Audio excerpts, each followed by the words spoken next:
to another episode of With Enough Prep Time. This is going to be my review discussion of the new film Wonder Woman 1984.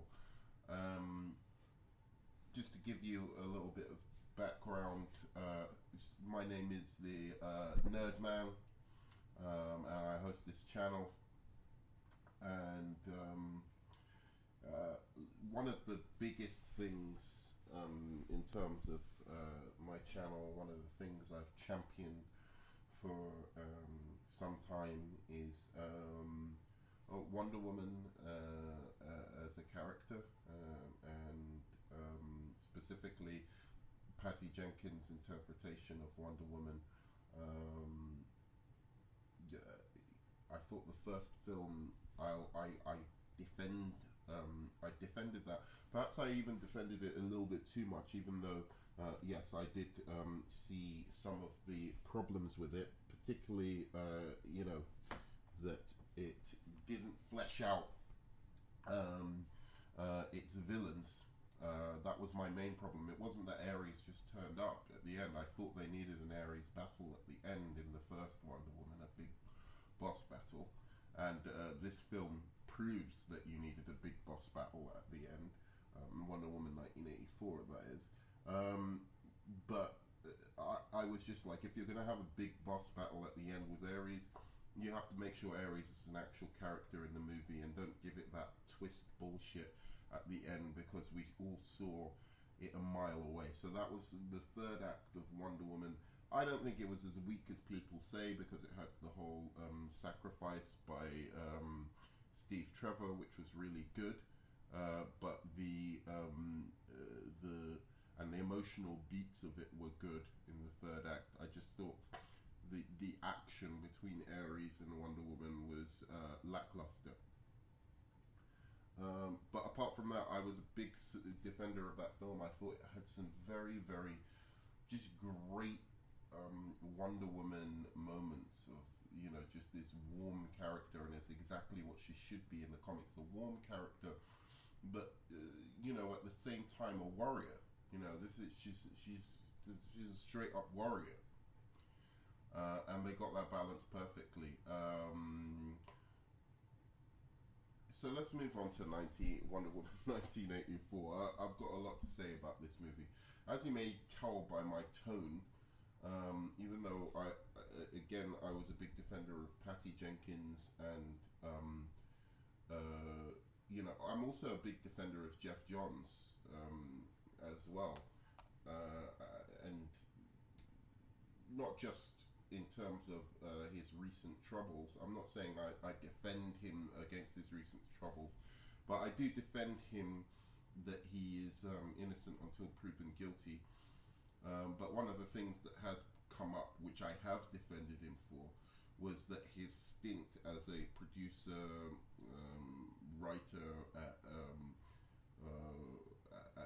DC wasn't as actually bad as people make out, because he was responsible for Shazam.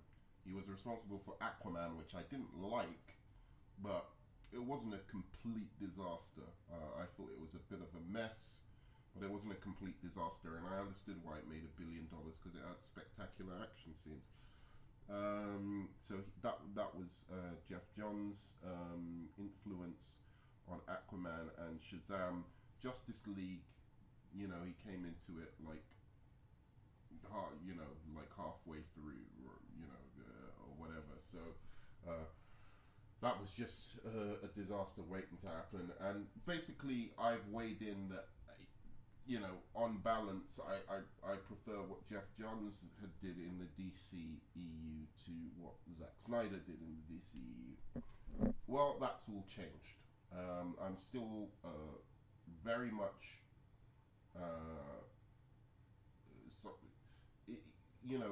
it's basically, they're both bad. Jeff Johns understands the characters, certainly, but he obviously does not know how to translate that very well to cinema and to film. And Zack Snyder doesn't understand the characters. but it can make beautiful, visually arresting, scenes. Both of them have a huge amount of trouble with story. So let's go into Wonder Woman 1984 now. And you can tell, obviously, again, I'm very disappointed. So my first takeaway from Wonder Woman 1984 is Patty Jenkins. I'm sorry, I really like you, and I'm so disappointed that I have to say this. But Patty Jenkins has to go. There's no coming back from this. You don't want her on Wonder Woman 3. Get a Michelle McLaren. Get another. You doesn't even have to be a female director, really. But like, since they want that, fine. But like, get a female director, or a director anyway, other than Patty Jenkins, to do Wonder Woman 3. This movie, I don't know where to start. Really, honestly, I don't know where to start. Let me start at the kind of acting level, because it seems like everyone was having a lot of fun on set and perhaps forgot about their professional duties. Across the board, the acting was pretty bad all the way through. And, another culprit that I used to defend, that I cannot in good conscience defend anymore, is Gal Gadot. I did think she was really good in the first movie. I think she acted her socks off. Did I think she was an Academy Award winning worthy actress? No. But in terms of and I'm going to go into heavy spoilers in this, so this is all spoilers. But in terms of what she brought to the role, I thought she was just very, very well cast for Wonder Woman. Now, this movie has really exposed a lot of weaknesses, because a lot of these scenes that could have worked if Gal Gadot was a better actress. The scenes themselves could have been elevated if Gal Gadot could have pulled them off, and I'm going to go into those scenes a bit later. So this has exposed Gal Gadot. There's one particular scene where she is fantastic in, and I was like, where's that intensity during the whole rest of the film? And she wasn't helped, to be fair, by a lot of the dialogue. Now, I've said a lot about Jeff Johns and his script of this movie. What I'll say is that Jeff Johns, as much as I think the script is very poor, this is really Patty Jenkins' fault. Because truthfully, there's enough in this film that is good, that you could have made a somewhat enjoyable movie out of what was there, and just deleted a bunch of scenes, or shot those scenes and said, okay, I've shot these scenes in a particular style, and it's not working. Let me reshoot these scenes in a more grounded kind of way. What was on the page in the script, and especially the action in this film could have been way improved. So I'm going to cut this into 3 bits. I want to talk about the beginning, the middle section, and the end of the film. So I'll say this: the first half of this movie, and this isn't a Catwoman or Batman and Robin level disaster. But this is one, in terms of the DCEU, because I love the character of Wonder Woman, maybe I enjoyed it a little bit more than it deserves. But I would still say that it's probably... Is it even better than Aquaman? It's better than Justice League. Maybe. Maybe a little bit better than Justice League. Because of the second half. But anyway, so the first part of the movie is the part of the movie where I would say so it's got this first section, which is the Olympic Games that the Amazons are playing with the little child actress who played Diana in the first movie. This whole scene is brilliant. Now, the dialogue isn't great in the scene, but it works somehow. They're talking about truth and the nature of truth, and that you can't just cheat and take shortcuts to success. That I'm guessing they're using the 80s as a kind of example of where en masse people were taking these kind of shortcuts to success, and excess was everything. So this scene in the beginning with the Olympics, which is spectacular, the best action scene or set piece in the whole film, and I thought, God, this is off to a really good start. And then the film begins, and the film begins on a mall scene, which is supposed to be reminiscent of the Donner movies, the Richard Donner kind of films, and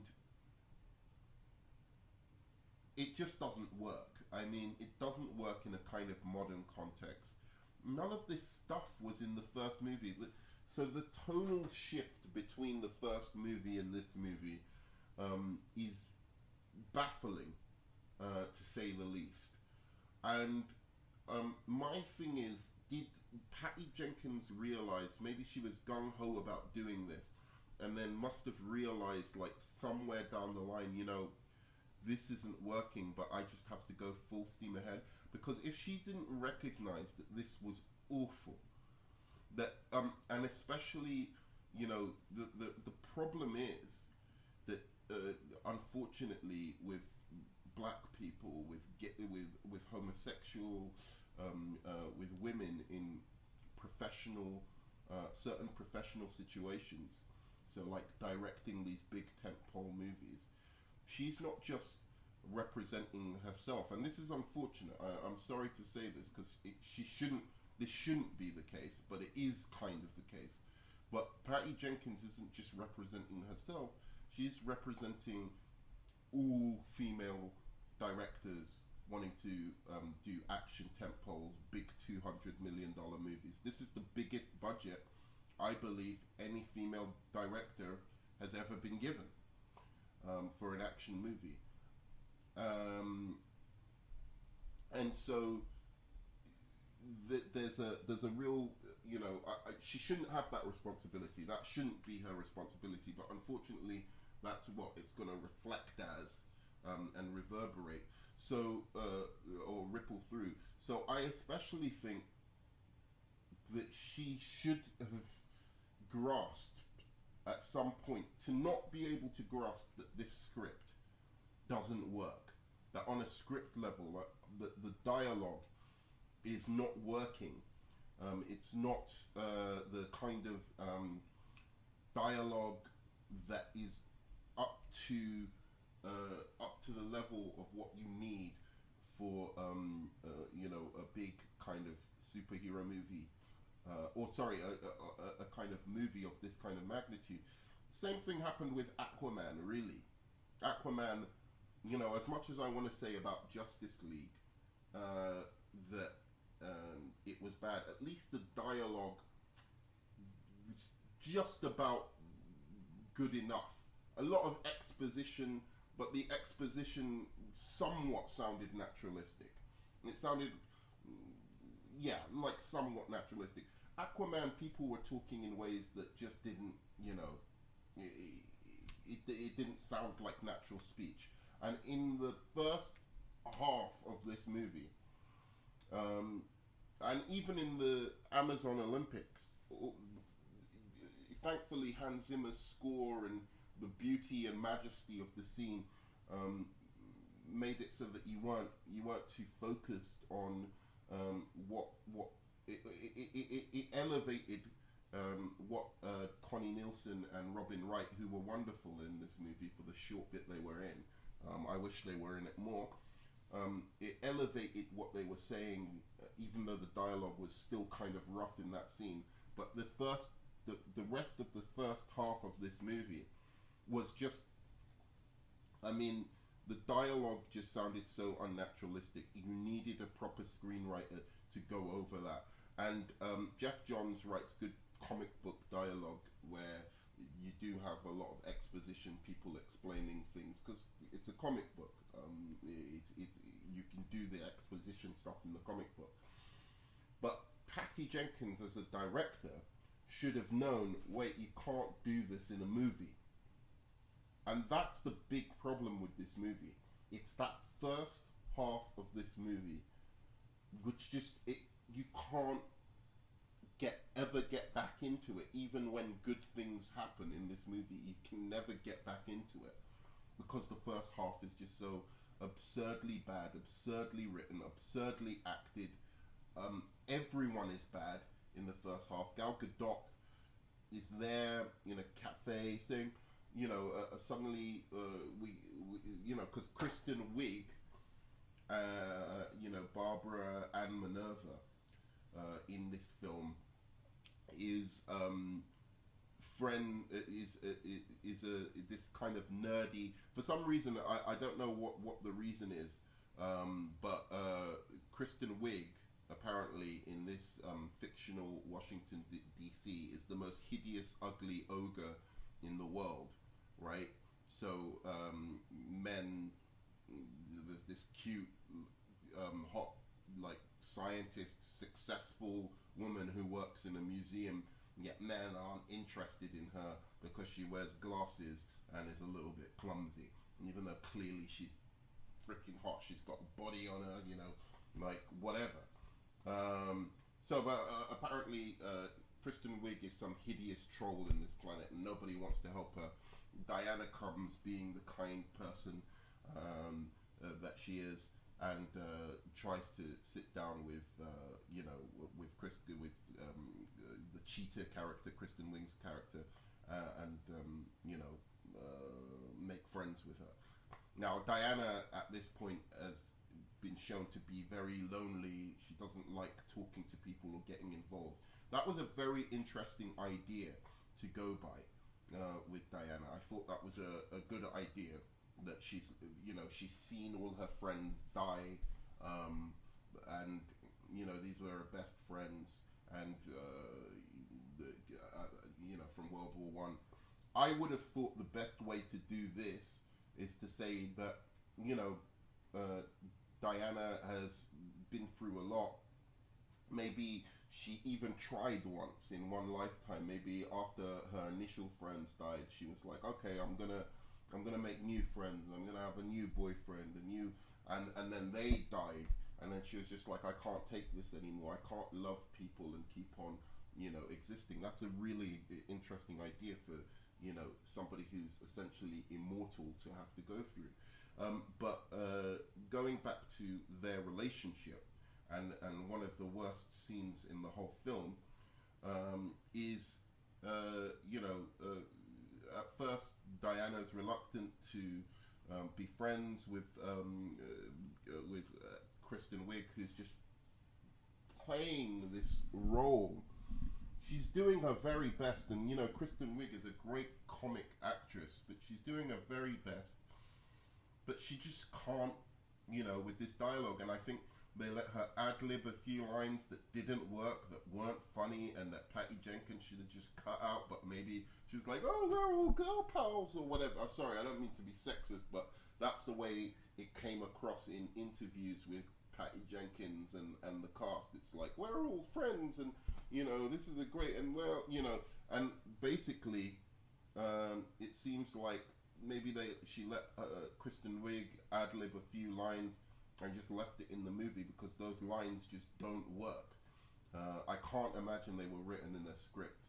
They seem too like kind of quirky and whatever. It was very, very Kristen Wiig thing to say. And the character, so basically Diana's reluctant to see her, to hang out with her and become friends with her. So she goes to a cafe. So she's reluctant to see her, go out with her, and but afterwards they have some kind of silly conversation. And I remember this specifically. The dialogue in this was so weird. They're talking about this gemstone, which is going to be the MacGuffin of the whole film. And they at first Diana doesn't want to go to lunch with her or something. Well, then suddenly Diana just decides, there's something very lonely and whatever about this girl. She identifies with her a little bit, and she goes, oh, maybe we can have lunch and talk about how lame this object is, right? That's eventually going to be the MacGuffin that causes all the wishes and whatever. And they have this exchange like, oh yeah, it really is that lame. And then he's like, yeah, it's the lamest. It's like, what are you talking about? This isn't human speech. Who goes on about how lame a rock is? I mean, it just doesn't make any sense. And then they go to the cafe, and instead of establishing a rapport, the first line Diana says is, oh, you are so funny. I can't believe how funny you are. Nobody's made me laugh like this in ages. And Gal Gadot, the line falls flat. Terrible line. And made even worse by the acting. And then they continue having this conversation. And, Barbara Minerva, as if we don't know she's supposed to be a loser, says, oh, I can just see that you're so popular, and I should know this because I've never been popular. It's like we've already seen that you're not popular in the former scene. Waste of a line. Waste of time, extra moments in this film that don't need to be there. It's uninteresting, it's boring, it's expositional. It's trash. Okay, so this whole scene encapsulates for me the whole problem with the movie.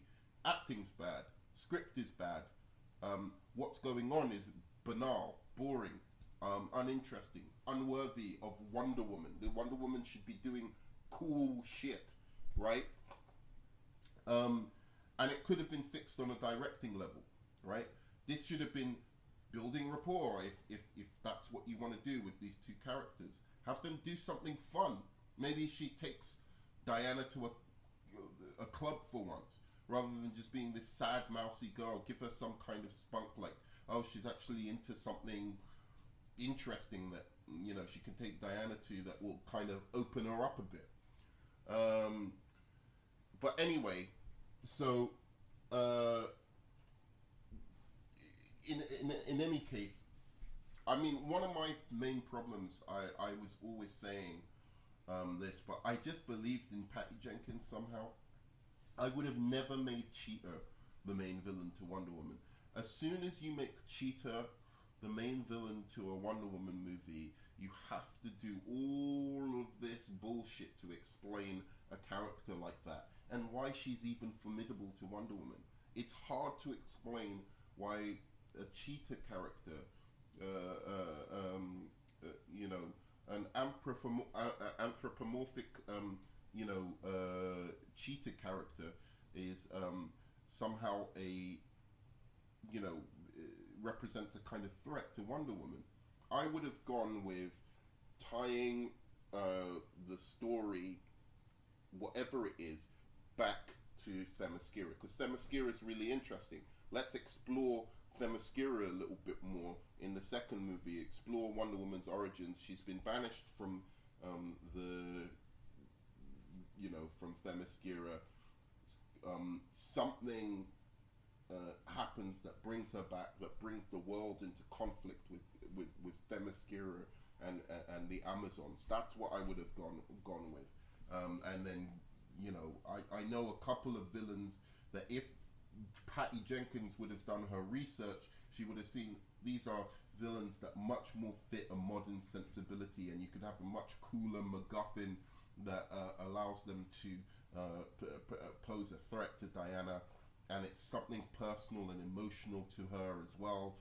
It's something from Themyscira, from her homeland. She hasn't seen it for so many years. And the other thing is, as much as I like the first Wonder Woman movie, I think that was a big problem as well.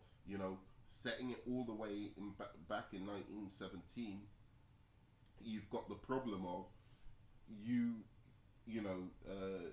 got this huge time jump where you make it look like Wonder Woman has just not developed as a person since then, apart from that she knows the world a bit better.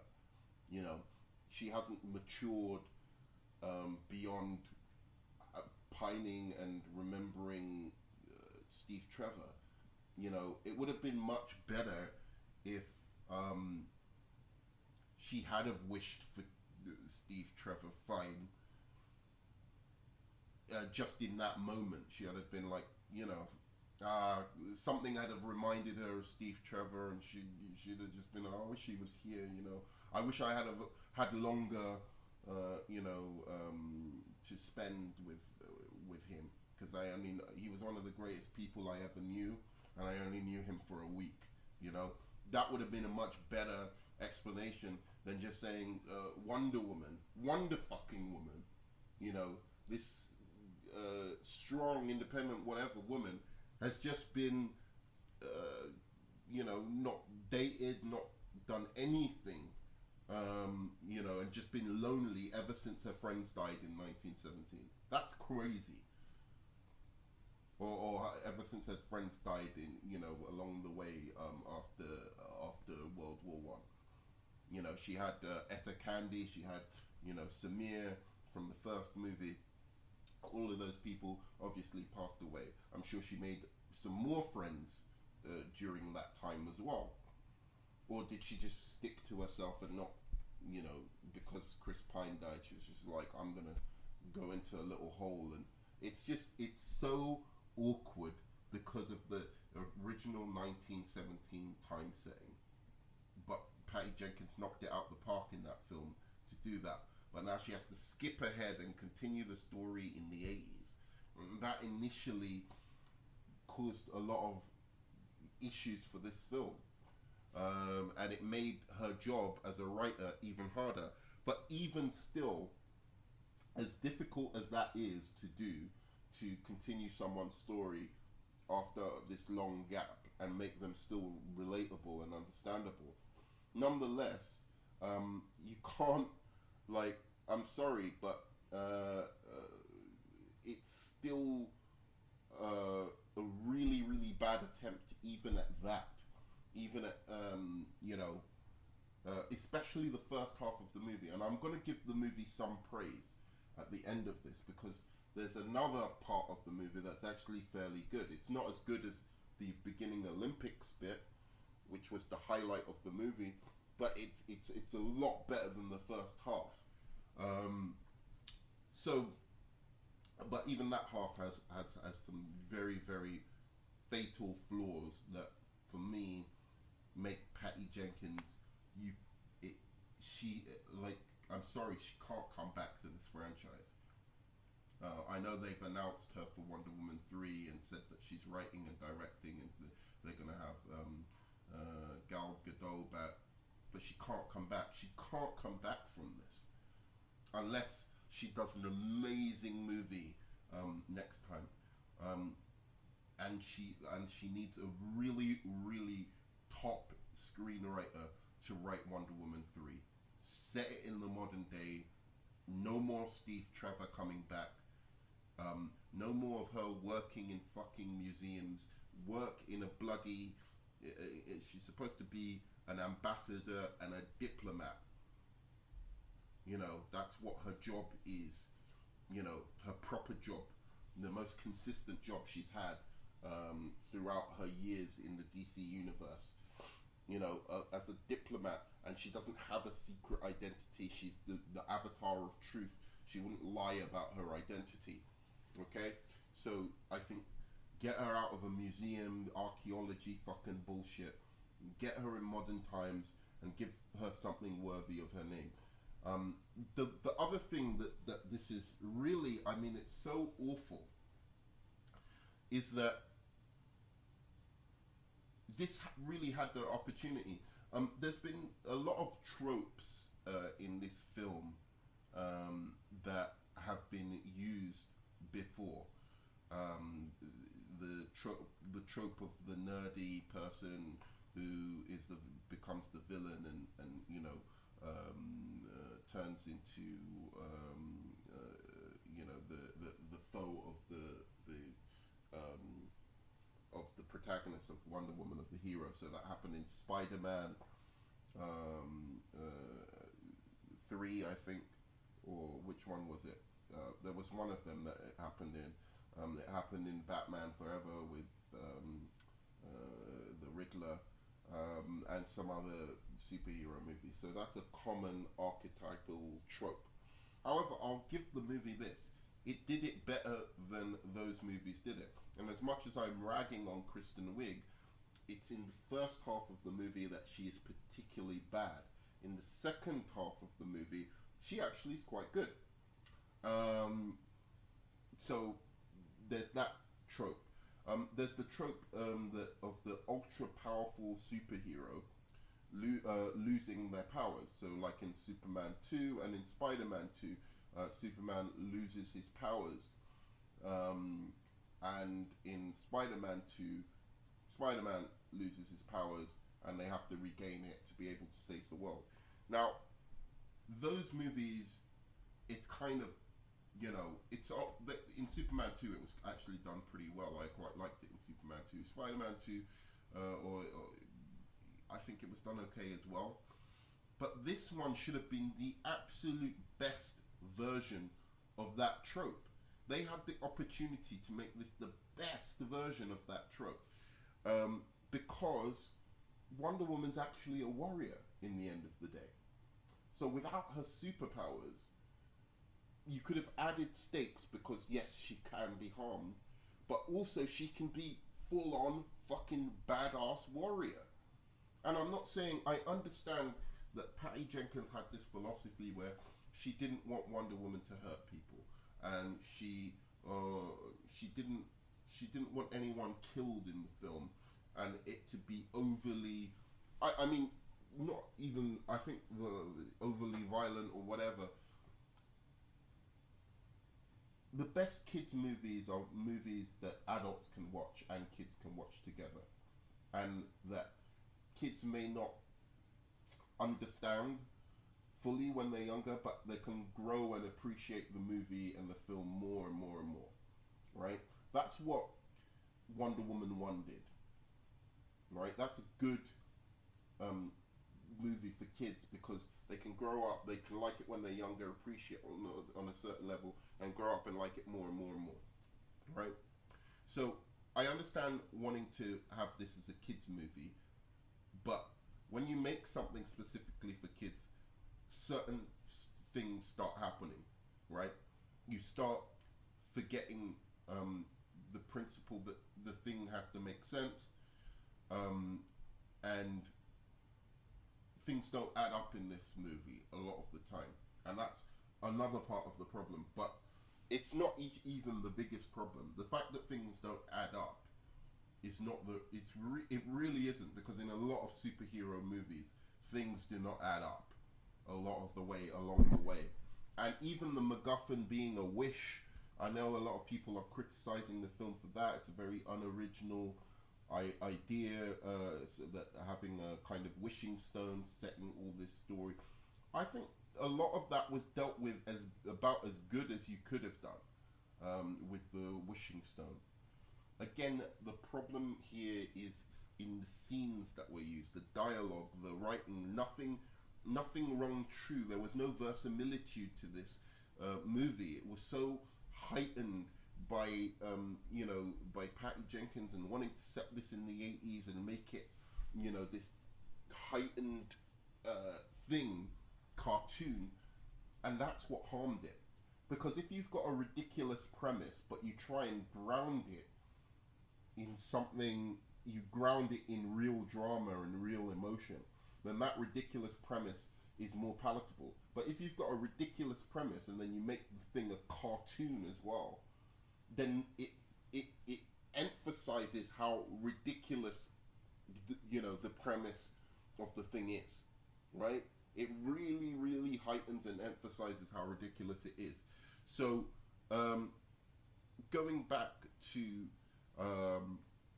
this Wonder Woman fighting style, the fact that she loses her powers was this great opportunity to unleash Wonder Woman's Amazon training, have her use Amazon training to take out crap things. I mean, you're talking about the president, right? They break into the White House at one point, and Wonder Woman's purely on the defensive. All she's doing is fighting people that, like, trying to save them and make sure they land comfortably and all of this kind of stuff. And the scene's actually fairly good and entertaining, but it misses the one thing it's missing, and it could have helped the movie a whole lot, is Wonder Woman having to take on like these Secret Service bad guys without having her powers. And so don't just rely. Everything was the lasso. Every single thing. It's like it was lasso overdrive. Every time she fought, every time she did anything in this movie, it was using the lasso like it was a Spider-Man string or something.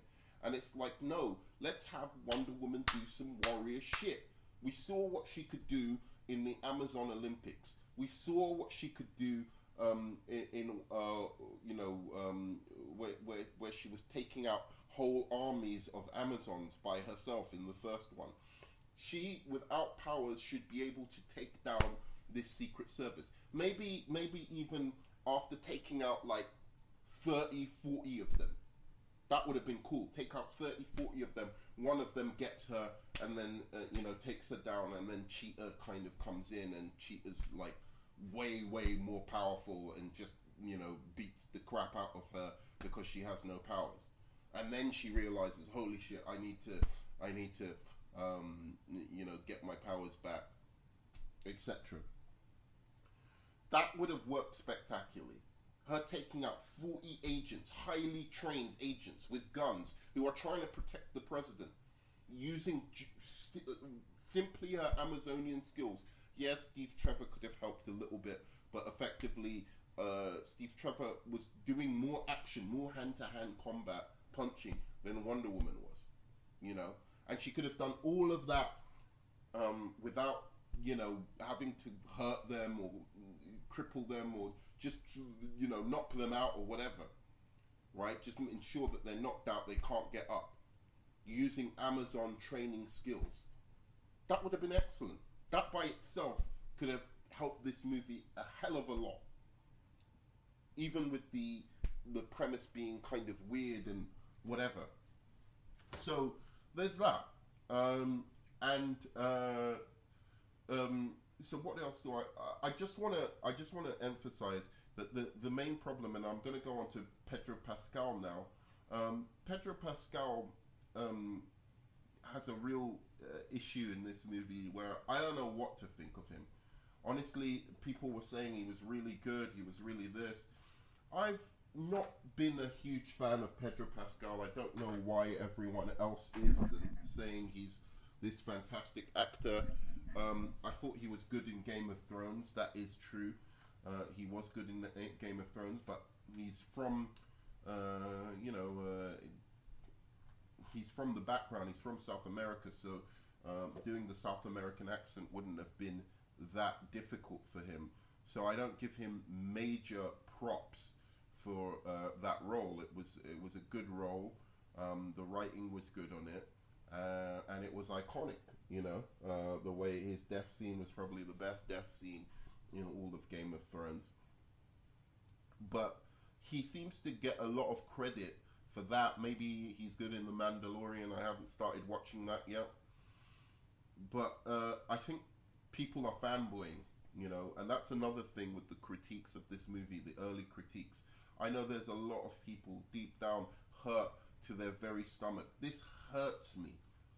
This is so painful, me having to do this. You know, I come on here, I rag on Zack Snyder sometimes, even though I like BVS a lot, Batman v Superman. I say I don't want him near the DCEU.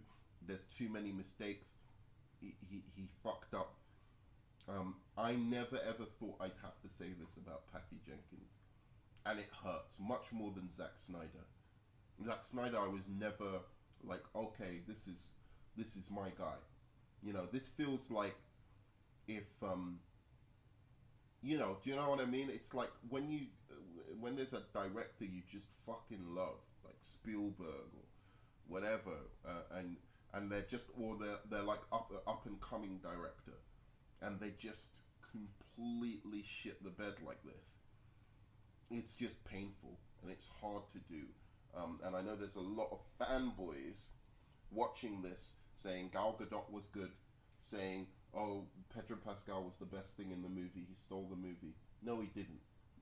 The only thing he stole from this movie was a good villain, right? A coherent, like, you know, this villain, Maxwell Lord, was supposed to be like a Gordon Gekko character from the 80s. So why not play him like fucking Michael Douglas?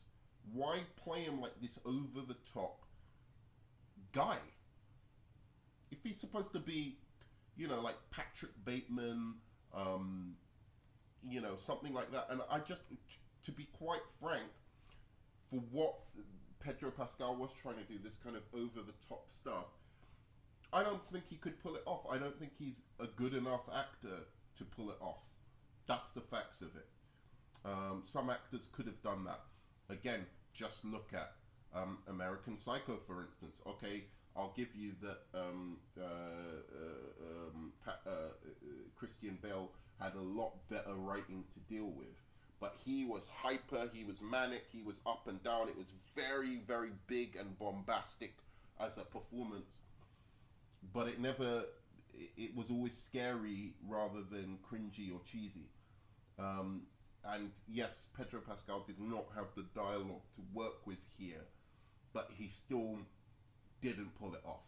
Even for the dialogue being, dialogue wasn't that awful. It wasn't, you know, irredeemable dialogue, okay? So Pedro Pascal was terrible. Now I want to just move on to in the first half of the movie and in the rest of the movie. To be honest, I think Pedro Pascal was one of the weaker elements to the movie.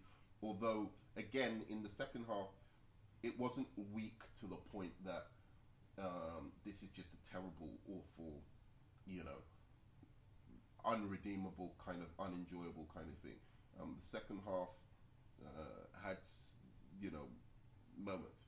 Now, Patty Jenkins, right? There's a lot of people who want to hate on Patty Jenkins before this movie came out. A lot of people saying that this is a Trump, you know, that this is a Donald Trump allegory. That Maxwell Lord is supposed to be like Donald Trump, and she's injecting all this politics and blah blah blah, and it's over feminist and it's over all of this kind of stuff. None of that is the problem with the movie. This is Maxwell Lord is not Donald Trump. That is not what's happening here. In fact, he's quite as a villain. He's quite supposed to be. If it is supposed to be Donald Trump, then she's trying to understand Donald Trump. She's trying to be quite understanding because she gives him quite a sympathetic kind of backstory. So this is not, in my opinion, supposed to be Donald Trump. There's nothing overly political. The message of this movie. Now, the fact that I don't think the message was particularly sophisticated or good. But it was okay. It was uplifting in some kind of ways. It wasn't the best message Wonder Woman could give, but it was something, like whatever. But I really love the idea. I really love the idea that this is a warrior that, unlike other superheroes, doesn't want to, resort to violence first, and that she can finish this conflict, because the final act, which I'm going to go into, the final act finishes with Wonder Woman talking the villain out of doing this. And I thought, this is brilliant. This is a brilliant idea by Patty Jenkins, that Wonder Woman will actually explain to the villain why what he's doing is wrong. And I think that's great. I really do. I love that as a concept. I think that if you look at Infinity War and Endgame, you have 2 full movies. Lots and lots of violence, lots and lots of people punching each other, and whatever. And not once in that whole 5 hour, I think it's 5.5 hours or whatever of this movie, did one person explain to Thanos why what he's doing is wrong, why it's morally wrong.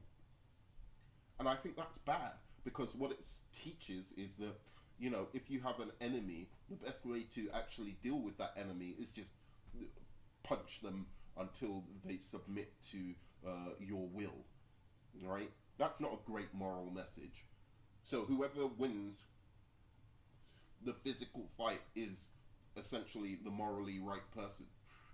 I like the idea that Wonder Woman will deal with conflict in this way. She should still have good fight scenes.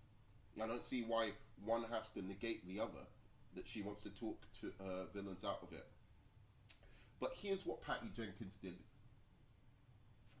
which made that whole thing fucking cheesy.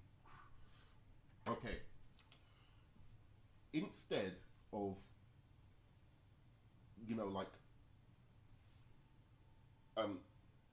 narrowing the inspirational moment into one great inspiring scene, like building up to it, working for that inspirational scene, she has Wonder Woman every 5 minutes. She's got to show that she's not killing the people. We get it, you're not killing them. She takes the steering wheel from a car while they're driving through the desert in this action scene. They drive off. Before she, before the car goes crashing because he can't control it, the brakes are still working. She does the same thing with, in the White House. She saves children. 3 girls she saves. She saves a girl that doesn't even really need saving, because in the beginning, in the mall scene, there's one robber who inexplicably decides to dangle some girl over a railing for no fucking reason. It wouldn't help him. And he's like, I'm not going back to prison. Well, if you throw this girl over the railing, then you're going to go to prison for much longer than this really nothing crime that you've done. I mean, it's bad, but it's not. You're not going to be going to jail for life for this particular crime. You didn't kill anyone. No one's been hurt. You took some bullshit. I know America's really tough on crime, but effectively, if you kill a little girl while doing this, then you're really, really, messed up. You're going to jail or for life, or perhaps depending on the state, you're going to be fucking executed. So it made no sense that this, but he was dumb anyway. He was like this big clownish, goofish bank robber who was doing this. So fine, he's dangling her over the railing for no reason. Wonder Woman comes in, saves the little girl in a very, very cheesy way, and starts swinging around, taking on all the robbers. And then there's another little black girl for some reason who's standing on the other side of Wonder Woman. And the 2 bank robbers are in front of her, pointing guns at Wonder Woman herself. Now, these bank robbers have already established that they didn't want the other guy to kill a little girl, right? So Wonder Woman's just standing in front of these two bank robbers with the little girl close by. Instead of her to just say, "Please run, run," get away from here. Um, you know, uh, Instead of that, she grabs the little girl and swings her into a teddy bear to catch her. But when she swings her into the teddy bear, this girl is still in the line of fire of these bank robbers anyway. So her best bet would have been to just take out the bank robbers straight away instead of doing this crap with this little girl who probably wasn't in danger because these bank robbers didn't seem like the kind of robbers who even wanted to kill a little girl. It was just insane. So Wonder Woman's just constantly fucking saving.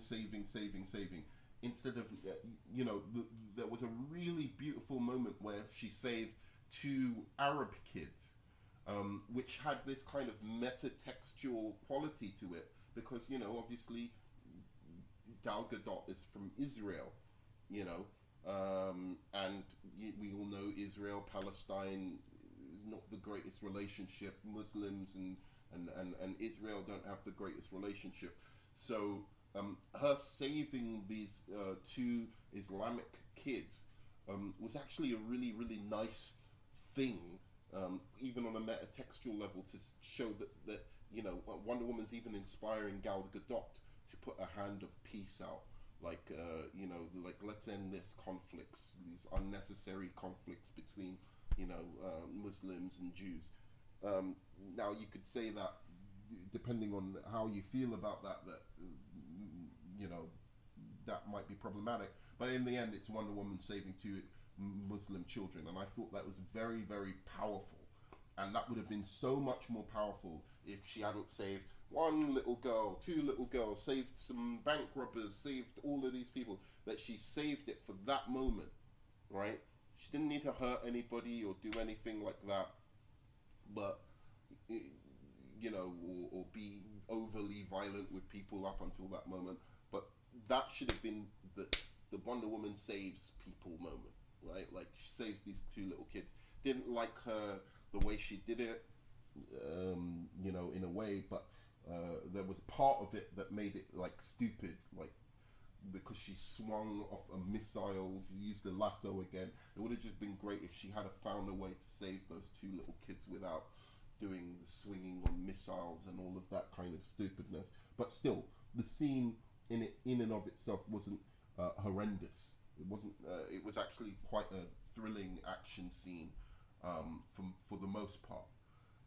And it was and the beauty of when she saved them was when she really, really was losing her powers.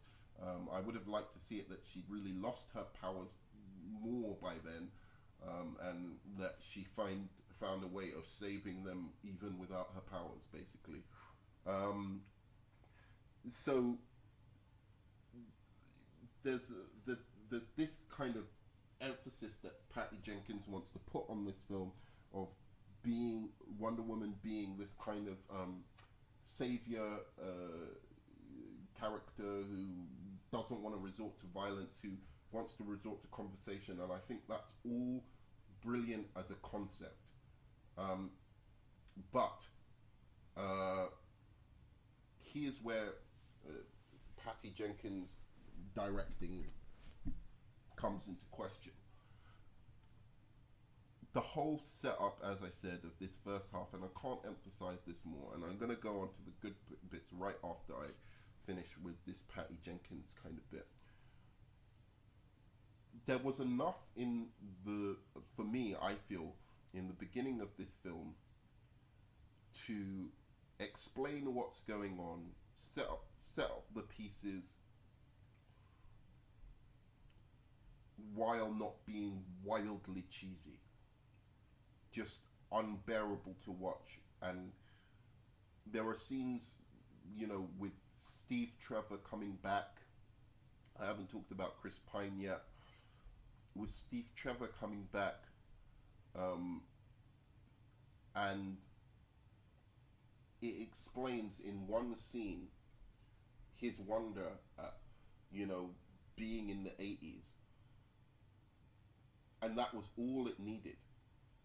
But then they hammered it in that they had to do this fish out of water story with him, where, you know, some of the scenes worked where he was like, oh my god, wow, this is so new, and then some of them, like him changing into different clothes and him going, oh, can I keep these trainers? These trainers are really awesome. That was all fucking awful, and it needed to be cut completely out of the film. The bank robbery scene, right? And this is again where I'm like, this isn't, Jeff Johns probably didn't write the best script, but in the end, the buck stops at fucking Patty Jenkins on this one, because that beginning bank robbery scene in the mall could have been better. Why did you have to make them these goofy fucking robbers? You could have made them a crack team of robbers. Maybe throw in, like, you know, this is fucking Wonder Woman. Have like 15, 20 guys who are like serious fucking military guys, you know, or military, you know, like a seriously trained guys trying to rob this place, this, you know, with all these artifacts for Maxwell Lord, right? And you know, they seriously put this place under siege, putting people in threat, and she comes in and fucking cleans them out. Serious. Play it serious. Takes them out. Right? That would have saved that scene. Wouldn't have been the greatest, most original fucking thing in the world, but it would have saved the scene a little bit. She just takes those people out in a really sophisticated way. Like, there was a couple of cheesy bits where, in the beginning, where she's just saving people, like a montage of her saving people, which were kind of cheesy Christopher Reeve throwbacks. But they were okay. They were like, she saved some woman who's going to be run over by a car. She kicks the car spins round, everyone's safe. She saved the woman. If they had have kept that scene in and then gone to a little more of a serious scene where there's some serious bank robbers, they can still have a little bit of some 80s quirks to them, but in general, these are serious military, serious guys who are trained and, you know, can do some serious damage, and Wonder Woman comes in and just cleans their clogs, and not swinging around on lassos the whole time. She could use her lasso once, would be perfect. You don't need to do it the whole fucking way through the fight scene. She saves them all. Then she's able to find out later that Maxwell Lord was actually behind that, because he'd found out about this gemstone. That would have been perfect. So again, that isn't Jeff Johns writing. That is Patty Jenkins directing. The big major problem, everything could have been forgiven in this movie if Wonder Woman had a little bit more hand-to-hand action combat, and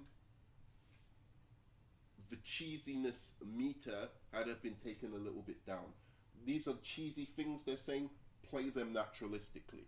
Say, this is too, the idea of this is just, if we play this for cheese, it's just going to translate really, really bad. So let's try and do this as naturalistically as possible.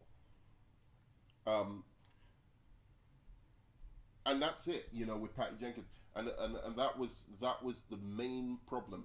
Scenes that were in this film could have been just grabbed out, take them out. You know, there's a scene with you know, and one of the things as well I really just didn't get about this movie is, and this isn't like some anti-feminist kind of thing that I'm talking about here, but a lot of men were, you know, coming on to Diana, and a lot of, you know, even though Kristen Wiig is the most hideous woman in the world, somebody in the park wants to come and grab her and obviously have their way with her or something like that. So this guy is bothering her in the park. And so I didn't necessarily have a problem with those scenes. I think they could have been directed more seriously, especially the Kristen Wiig one in the park, where this guy is trying to do stuff with her, and then Wonder Woman comes, or Diana comes and saves her. Fine, if you must, you must do that. It wasn't a particularly good scene. I think I would have just cut it out, but or done something else to, just framed it in a different way, and it may have worked. But the one thing I noticed is, like, somebody would come up to Diana, even Steve Trevor, who was just trying to say, hey, can I speak to you for a second? She was just like, don't follow me, leave me alone, blah, blah, blah. I don't know you, don't follow me. Really rude. She doesn't know why the guy's trying to talk to her. He could have been trying to talk to her for a number of different reasons that weren't, him trying to do anything to her. And then, another thing, and it's a really, really bad out of character thing for Wonder Woman to do. I think, it's fine if she wants to just say, I don't want, you're a guy, I don't want to talk to you, I'm not interested. You don't have to be so harsh. She was never that harsh in the first film. There was no need for that. When Samir was trying to come on to her in the bar in the original Wonder Woman, she dealt with it with class, with wit and class. The way she tackled it. They could have had a scene like that. A man's trying to get onto Wonder Woman, but she's too above that to really, so she's just like, yeah, and without her being really, really malicious and harsh.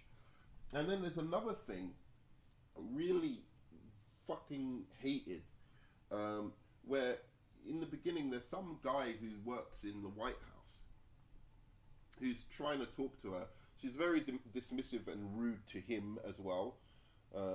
She doesn't know what he's going to say. She doesn't even wait for him to say anything particularly horrible, or it's annoying. Some guy running around you trying to talk to you as a woman. I get it. It's not nice, or something like that. But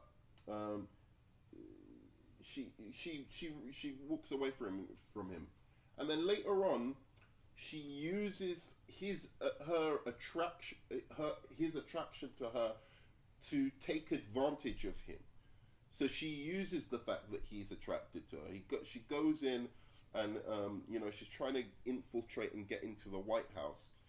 And she uses this guy. She uses his attraction to her to be able to get into the White House. And I'm like, that is terrible. That is Wonder Woman 101. She never does that. She never uses her beauty or sexuality to get ahead. She always uses this, or her training, or her, her skills. She'll never try and use sexually enticing ways to kind of get ahead. And that's, for me, that was just such a fundamental misunderstanding of the character as well. And just a bad message, I think to little girls, like, this was a hero that never used her sexuality, never used her femininity as this kind of, can you show me around, Mr. Big Man?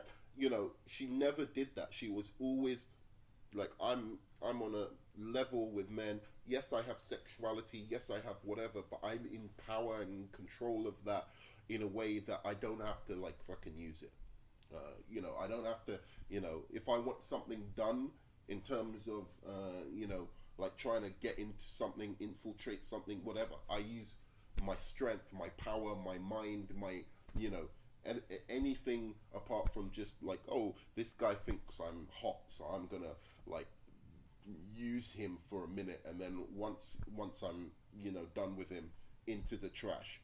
This is terrible. That would be great for Catwoman to do. That's a great Catwoman scene. That's the kind of thing Catwoman does. Isn't the type of thing Wonder Woman does. And it was awful. But Patty Jenkins, in the end, the first half could have been tightened up, taken out a lot of scenes. I like a good long Wonder Woman movie. You give me a good 2.5 hour Wonder Woman movie, I'm happy as Larry. A good 2.5 our Superman movie. I never think a movie is too long as it's good, right? If it's good, it's not too long for me. The first Wonder Woman movie was not too long. I thought this is breezing through. I love it. Love all of the things going on. I had a few problems with it, but essentially I was willing. I could have watched another 30 minutes of that first Wonder Woman movie if it was just Ares and Wonder Woman just going at it, you know. So